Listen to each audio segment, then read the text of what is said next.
अस्सलाम वालेकुम दोस्तों, कैसे हैं आप सब। उम्मीद करता हूँ सब खैरियत से होंगे।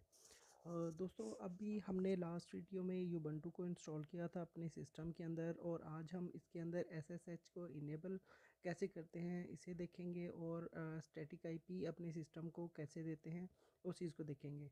और एसएसएच को इनेबल करने के लिए हमें टर्मिनल में कमांड देना पड़ती है, इसलिए हम सर्च में टर्मिनल टाइप करके टर्मिनल को ओपन कर लेंगे। और जो हमने अभी डीएचसीपी से इसने आईपी लिया हुआ है, इसे मैनुअल आईपी कैसे देना है उसके लिए हमें इसकी सेटिंग के अंदर जाके आईपीज़ को जो चेंज करना है उस चीज़ को हम देखेंगे। यहाँ पे ये कनेक्टिविटी का आइकन बना, वहाँ पे क्लिक करेंगे, वाइड कनेक्टेड लिखा हुआ आ रहा है। यहाँ पे ड्रॉप डाउन करने के बाद वाइड सेटिंग के अंदर हम आ जाएंगे। यहाँ पे आइकन है सेटिंग का, इसके ऊपर हम जैसे ही क्लिक करेंगे न्यू पेज ओपन होगा, उसके ऊपर IPv4 लिखा हुआ है, यहाँ पे हम क्लिक करेंगे और उसके बाद ऑटोमेटिक के नीचे मैनुअल है। मैनुअल जैसे ही हम सेलेक्ट करेंगे तो आईपी एड्रेस का यहाँ पे ऑप्शन आ जाएगा, यहाँ पे हम अपना आईपी एड्रेस टाइप करेंगे। और मैं भी लोकल ही अपना आईपी एड्रेस टाइप कर रहा हूँ, आपके पास लाइव स्टैटिक आईपी है तो आप वो यहाँ पे टाइप करेंगे। और उसके बाद नेट मास्क में जो है सी क्लास का मेरे पास आईपी है, तो मेरा 255.255.255.0 बनेगा, और आपका जो भी नेट मास्क हो आप अपना वो टाइप कीजिएगा। गेटवे मैं यहाँ पे अपना मोडम का जो मेरे पास जो राउटर है उसका जो गेटवे है मैं वो यहाँ पे टाइप करूँगा। आप अपने क्रीडेंशियल्स के हिसाब से अपना गेटवे यहाँ पे टाइप करेंगे। उसके बाद नीचे डीएनएस की ऑप्शन है, डीएनएस हम देंगे। यहाँ पे डीएनएस मैंने टाइप कर दिया है, और ऊपर अप्लाई का बटन है, यहाँ पे मैं क्लिक कर दूँगा और ये अप्लाई हो जाएगा। और अब हम चेक करेंगे कि सिस्टम ने अभी जो हमने न्यू आईपी दिया है वो सिस्टम को मिल गया है अभी कि नहीं मिला। इसे हम एक दफ़ा क्लोज़ कर देंगे, दोबारा से ओपन करेंगे, wide connected, wide setting,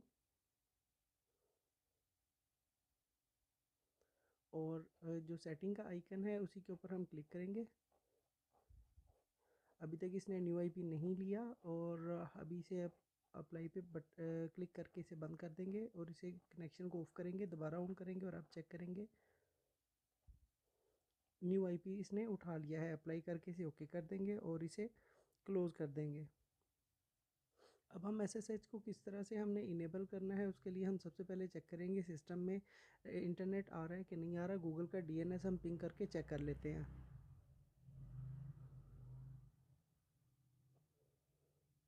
ping space 8.8.8.8 enter करेंगे और इंटरनेट जो है हमारे पास यहाँ पे पिंग हो रहा है। और अब जो है एसएसएच को इंस्टॉल करने के लिए जो कमांड्स हैं, ये सारी कमांड्स आपको डिस्क्रिप्शन में मिल जाएंगी, आप वहाँ से इसे कॉपी कर सकते हैं। और अभी जो है हम नॉर्मल यूज़र के ऊपर हैं, इसलिए हर जो भी कमांड हमने देनी है उससे पहले हम sudo लिखेंगे। और यहाँ पे apt-get space update space -y enter कर देंगे। यहाँ पे हमारा जो यूज़र है उसका पासवर्ड पूछ रहा है, जो आपने इंस्टॉलेशन के वक्त जो यूज़र बनाया था उसका जो पासवर्ड रखा था वो टाइप करके एंटर कर देंगे। इसमें जो है अपडेट के पैकेजेस डाउनलोड होके इंस्टॉल हो रहे हैं।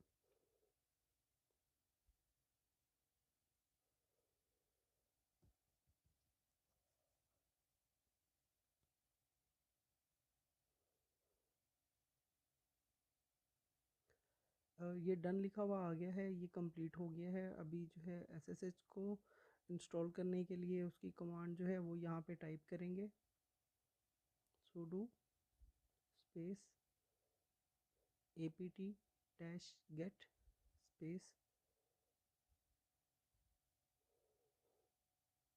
इंस्टॉल स्पेस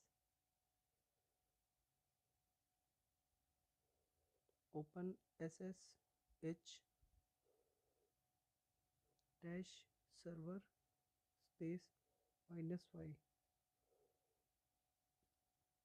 हम एंटर करेंगे और ये इसके पैकेज जो है ये डाउनलोड होकर इंस्टॉल होना शुरू हो जाएंगे।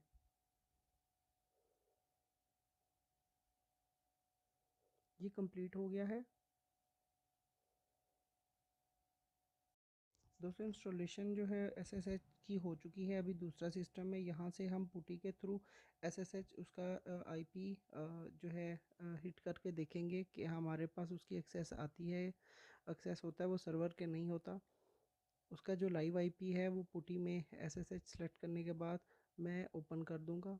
और लॉगिन एज आईटी हमने यूज़र नेम रखा था, और उसके बाद जो उसका पासवर्ड था वही टाइप करने के बाद एंटर कर दिया है। आप देख सकते हैं कि पुटी में वो हमारा जो सर्वर है वो ओपन हो गया है। तो दोस्तों, आपको मेरी वीडियोस अच्छी लग रही है, मेरी वीडियो को लाइक करें, मेरे चैनल को सब्सक्राइब करें, अपना बहुत सा ख्याल रखें। अल्लाह हाफिज़।